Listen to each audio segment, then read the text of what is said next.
Voces de la Democracia, un podcast de la comunidad IEG donde todas las voces y opiniones cuentan. Hola, ¿qué tal a todas y todos? Bienvenidas y bienvenidos a este nuevo episodio de Voces de la Democracia, una producción del Instituto Electoral del Estado de Guanajuato.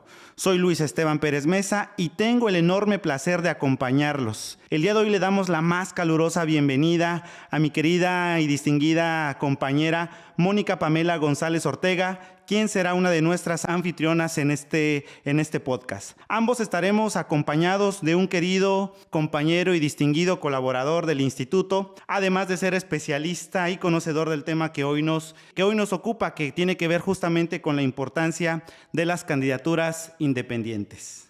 Muchísimas gracias, mi queridísimo Esteban, por tan bonito recibimiento. Es un honor para mí acompañarte y ser la nueva anfitriona de este podcast, Voces de la Democracia.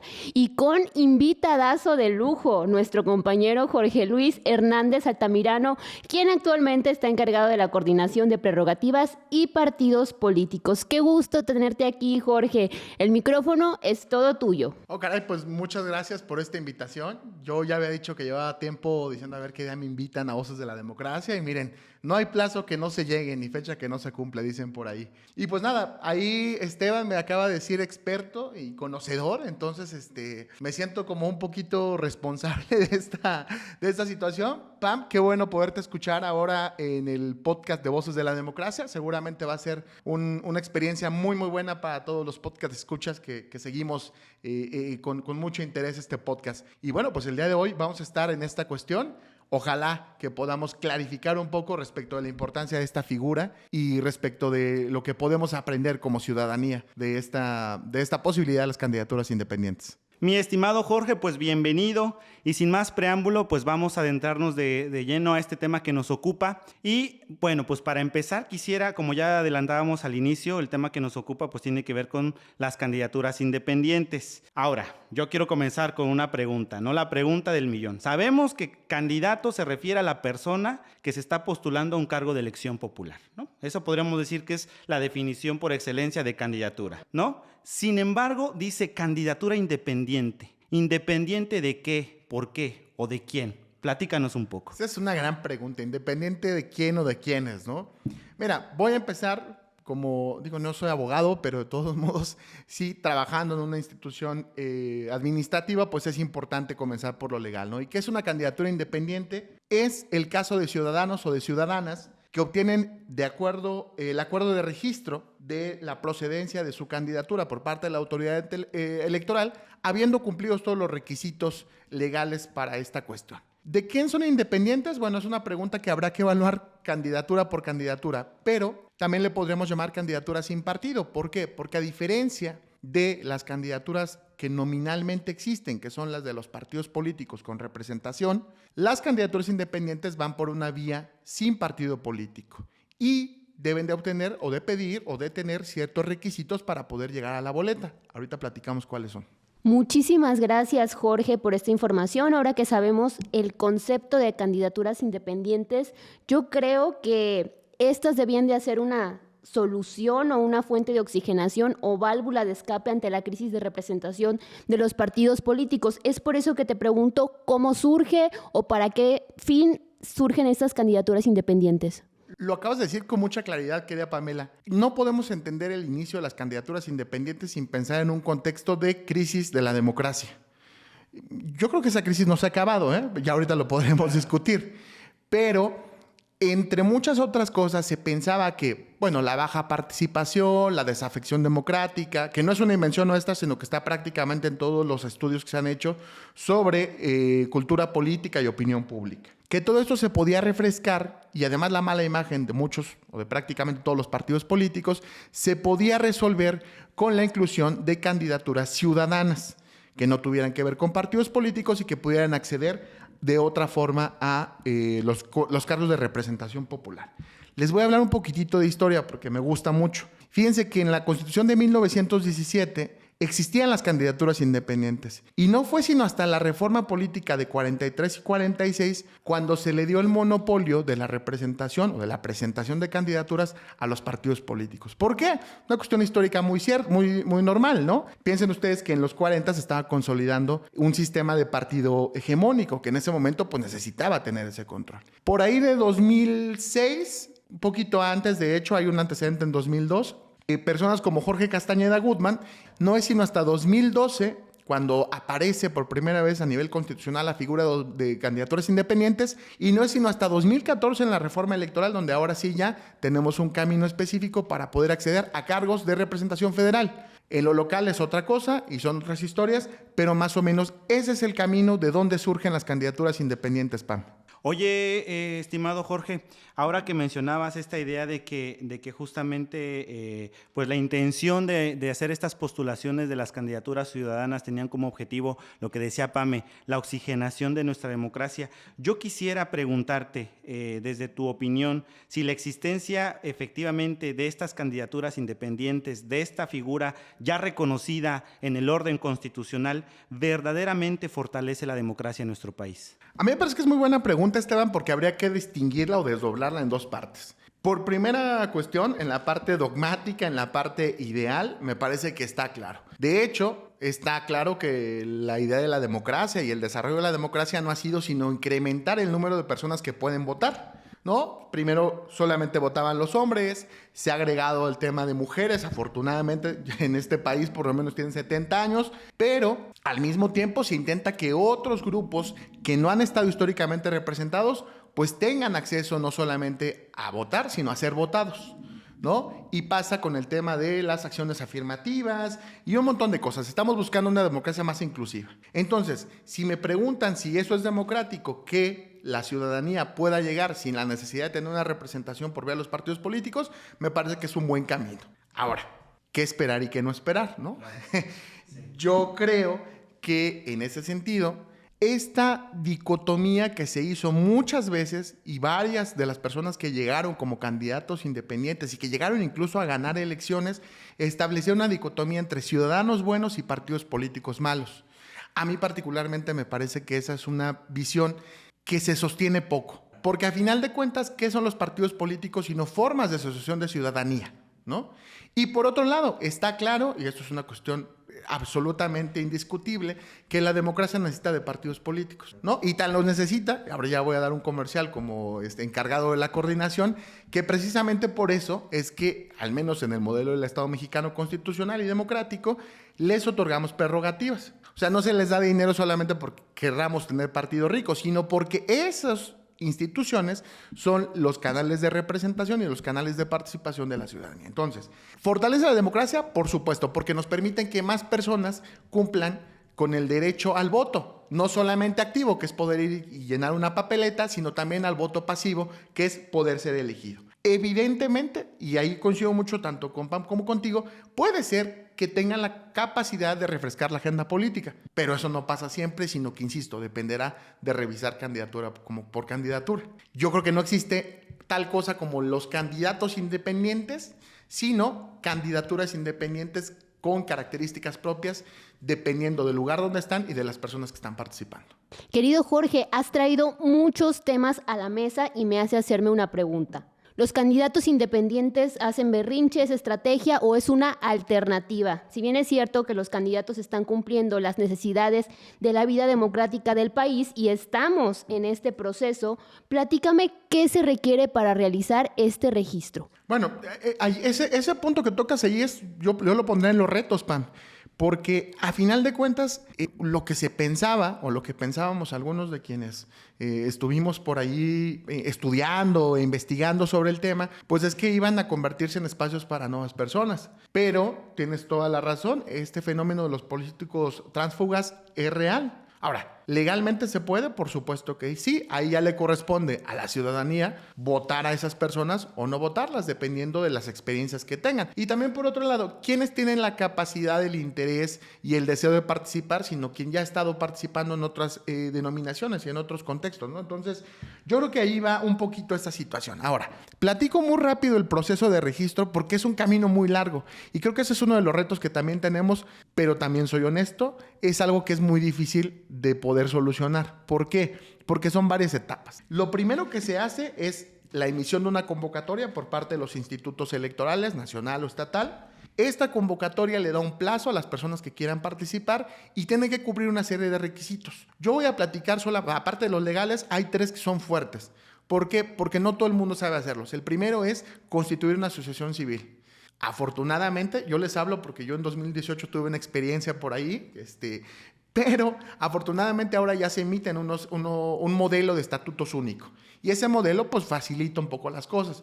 Pero también es cierto que, por ejemplo, los servicios notariales pues no siempre están tan unificados, ¿no? Y entonces a lo mejor llegas a preguntar en Acámbaro cuánto cuesta y te cobran, no sé, 8,000 pesos por la protocolización de tus estatutos. Pero luego vienes a León y aquí te cobran 20,000, ¿no? Y entonces pues sabrá cuál es la circunstancia. Segundo, las personas que quieren participar como candidatas independientes inmediatamente tienen que constituirse como si fuera un partido político. Es decir, tienen que generar específicamente un registro en el SAT como una persona moral con fines no lucrativos. Y tercero, tiene que generar una cuenta bancaria que específicamente sirva para pagar todas las actividades que se van a hacer, incluidas la de recolección de apoyo ciudadano. O sea, todavía no son candidatos o candidatas, pero ya tienen que tener esa cuenta. Y eso la verdad es que es un reto muy importante porque implica tener a una persona encargada de la representación legal, a una persona encargada de finanzas y a unas personas que puedan lidiar, y cuando digo lidiar es porque sí es complicado, los partidos políticos lo saben, con todos los sistemas que tenemos en el Instituto Electoral del Estado de Guanajuato, pero también con los que tenemos a nivel nacional con el INE, ¿no? Y a ver, no porque sean difíciles, sino porque ustedes saben que las tareas que tenemos las autoridades electorales son un montón y tenemos que cuidar fiscalización y tenemos que cuidar un montón de reglas, pues que finalmente el marco legal nos ha impuesto. Entonces, se tiene ya la intención de participar, cumples con esos requisitos, vas con el instituto y le dices, oye, fulano de tal o fulana de tal quiere participar, correcto. Una vez que se ve que pudiste cumplir con esos requisitos, se te da un estatus que se llama aspirante a candidato o candidata independiente. Con esto vas a tener ciertos días para cumplir para obtener lo más importante, que es el respaldo ciudadano. ¿A cuánto equivale el respaldo ciudadano del Estado de Guanajuato? A 3% del padrón electoral, dependiendo de dónde quieras participar. Si es para candidato o candidata a gobernador o gobernadora en todo el Estado, y por lo menos en la mitad de las secciones electorales tienes que tener el 1.5%. Si es para diputación local por mayoría relativa, porque recuerden ustedes que los RP más bien, las candidaturas independientes no están aprobadas para representación proporcional, pero sí para mayoría relativa, bueno, entonces tendrá que ser la mitad de las secciones de tu distrito y también tener el 3% de la lista nominal. Si es para el ayuntamiento, lo mismo, 3% y 1.5%. ¿Cuántos días vas a tener para eso? Poquitos días. Gubernatura, 60 días. La Diputación local también los mismos días y los ayuntamientos 45 días. Entonces, esto se convierte en un desafío porque dependiendo del distrito donde estés o del ayuntamiento donde estés, pues es complicado porque aquí no es lo mismo participar para el ayuntamiento de Coroneo, que es un municipio mucho más pequeño, a, por ejemplo, superar los retos logísticos que implicaría conseguir el 3% de la lista nominal en León, ¿no? Eso puede ser muy interesante. Entonces ya lo conseguiste y ahora sí ya viene, una vez que tienes todos esos bonitos requisitos, la procedencia de tu registro y ahora sí, ya en ese momento tienes una candidatura independiente. Entonces nos aventamos un montón de días, nos aventamos un montón de requisitos y apenas vas a poder ser la candidatura independiente. ¿Qué quiere decir todo eso? Que en lo previo no hubo ningún tipo de recurso. O sea, y evidentemente también tienes que cumplir con topes de financiamiento y con reglas operativas que aunque seas una candidatura independiente tienes que conseguirlas, ¿no? Todo esto suena un poco inequitativo. Es más fácil hacer un partido político que construir una candidatura independiente. No lo veo tan accesible y es un gran desafío como lo mencionabas. Pero fíjate que, Pam, allí sí es interesante porque, y en esto quiero ser muy enfático, yo creo que sí, si te pones a pensar, por ejemplo, para conseguir una candidatura independiente a la gubernatura del Estado, hacen falta más respaldos ciudadanos que para constituir un partido político de nivel estatal. Y entonces mi invitación sería a las personas que nos escuchan que no tengan miedo a formar partidos políticos. De hecho, me parece hasta natural que las candidaturas independientes en algún momento, los movimientos políticos a nivel local, pues terminen germinando en la creación de nuevos partidos políticos. Y creo que eso es algo muy válido. Es importante señalar esto. Los recursos que están aprobados para el sostenimiento de los partidos políticos son los mismos, ¿eh? Si hay 15 partidos o hay 2, son los mismos. Entonces, no tengamos miedo a poder abrir esos canales de participación, porque me parece que también son válidos y son necesarios desde el punto de vista ciudadano. Mi estimado Jorge, tengo una pregunta. Ya nos platicaste un poquito sobre digamos, todo este proceso que se tiene que observar al momento primero para ser aspirante, ¿no? Porque decías, todo lo que te piden y ni siquiera eres todavía candidato, eres aspirante. Después, cuando los cumples y tienes ya los requisitos que te están solicitando, ya te registras formalmente como candidato independiente. Yo quisiera hacerte esta pregunta. Una vez que ya tengo el registro como candidato, ¿cuáles son los derechos y cuáles son las obligaciones que yo voy a adquirir como candidato? Esa es una muy buena pregunta, ¿no? Porque a mí me ha pasado, ¿no? Que después llegan las candidaturas independientes y dicen, bueno, ¿y mi dinero dónde está, no? O que luego salen los cálculos. Ahorita voy a explicar un poco cómo se hace el cálculo. Y dicen, no, pero pues es que nos va a tocar de muy poquito dinero y todo. Y yo creo que eso es muy importante que todo el mundo lo sepa. La verdad es que los recursos que se pueden otorgar a las candidaturas independientes siempre son muy mínimos. ¿Por qué? La ley contempla que todas las candidaturas independientes, la totalidad de las candidaturas independientes se contemple como una sola bolsa. Y entonces se les otorgan los recursos que son equivalentes a un nuevo partido político. Pero luego hay que hacer la división entre los cargos que los tipos de cargos que se están concursando. Por ejemplo, en el estado de Guanajuato sería la división de esa bolsa total entre 3. Vamos a suponer que son 100 pesos. Tendría que hacer 33% para las candidaturas a gubernatura, 33% para las candidaturas a diputaciones de mayoría relativa y 33% para las candidaturas a ayuntamientos. Y luego, entre el número de planillas que efectivamente hayan obtenido el registro, pues tiene que volverse a dividir ese 33%. Entonces, habrá ocasiones donde hay 20 planillas en 20 de los 46 ayuntamientos de Guanajuato y entonces, claro, el pastel se hace mucho más chiquito. Hay un tema aquí y creo que eso también es una cosa que podríamos discutir. La verdad es que si tú comparas 2015 era el inicio, entonces fue un piquito. 2018 fue el punto máximo de las candidaturas independientes. 2021 todavía hubo bastantes. Ahora, por ejemplo, en el estado de Guanajuato, solamente hay 3 planillas que obtuvieron, de las que lo intentaron, que finalmente obtuvieron el número mínimo de respaldos ciudadanos para poder participar. Hay una 4ª planilla que va a participar, pero lo hace porque ya había ganado en el proceso pasado como ayuntamiento independiente y ahora puede optar por la reelección. Pero entonces solamente 3 planillas van a poder participar.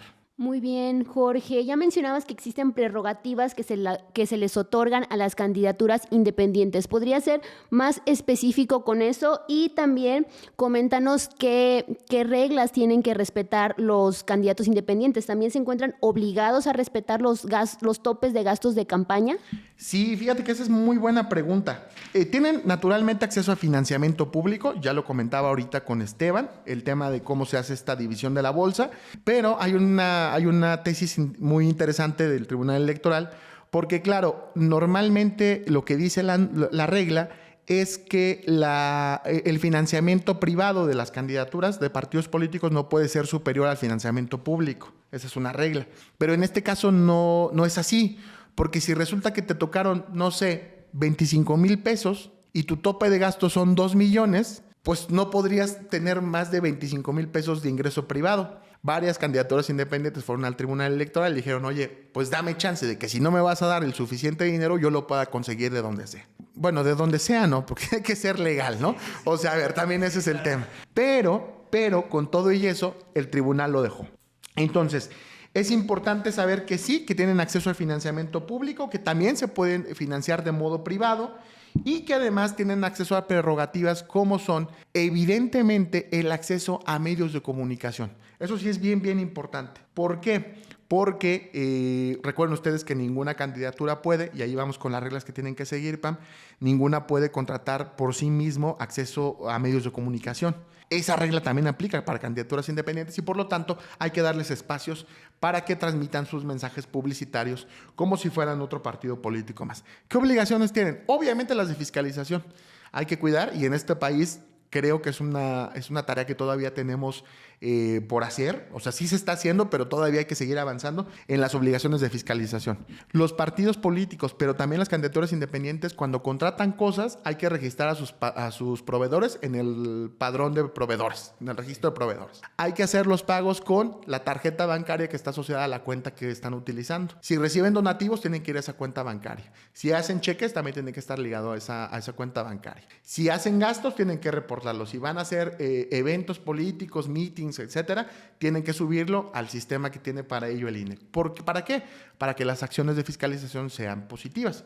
En caso de que no lo hagan, porque pues claro, un candidato puede decir es que yo no tengo esa infraestructura, están sujetos naturalmente a las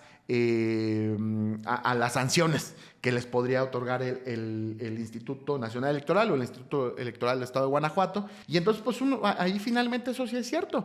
Participar como candidatura independiente implica someterse igualmente a las reglas. Tienes un doble desafío y por eso lo decía en un principio. Tienes un doble desafío porque a lo mejor los partidos políticos, por la experiencia, por el tiempo, porque tienen dinero para actividades ordinarias, cuentan ya con un equipo suficientemente robusto para poder llevar a cabo el manejo de todos estos sistemas. Las candidaturas independientes no, y pues ese es uno de los retos que también tienen que superar. Yo creo que poco a poco podemos ir avanzando en hacer más sencillos esos sistemas, pero también es importante, y esto es una reflexión en la que yo invito a las personas que nos escuchen y que en algún momento tengan esa intención, a fortalecer un equipo importante, a tener un equipo importante con mucha presencia, porque no nada más se trata de tener los apoyos ciudadanos, sino que hay que cumplir con la normatividad, que es además una normatividad muy, muy fuerte, ¿no? Si no, no estaríamos aquí.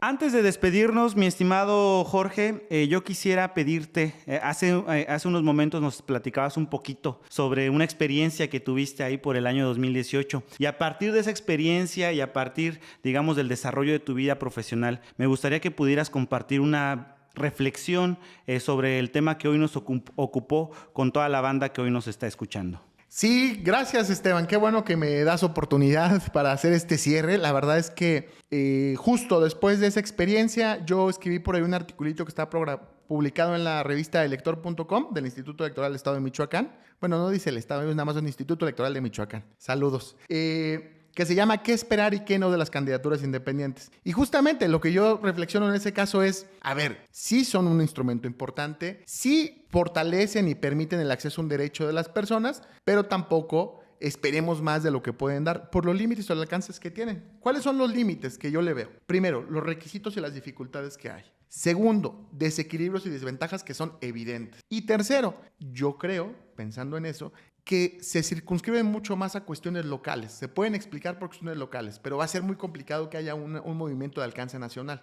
Ya lo han demostrado las candidaturas independientes a la presidencia de la República. Ahora, esos límites tienen riesgos. Yo identifico principalmente dos. Uno, el riesgo que tenemos de seguir alimentando la antipolítica y seguir la polarización entre ciudadanos contra partidos, como si fuéramos distintos o viviéramos de galaxias distintas, cuando no es cierto, cuando nos retroalimentamos y finalmente existimos y coexistimos.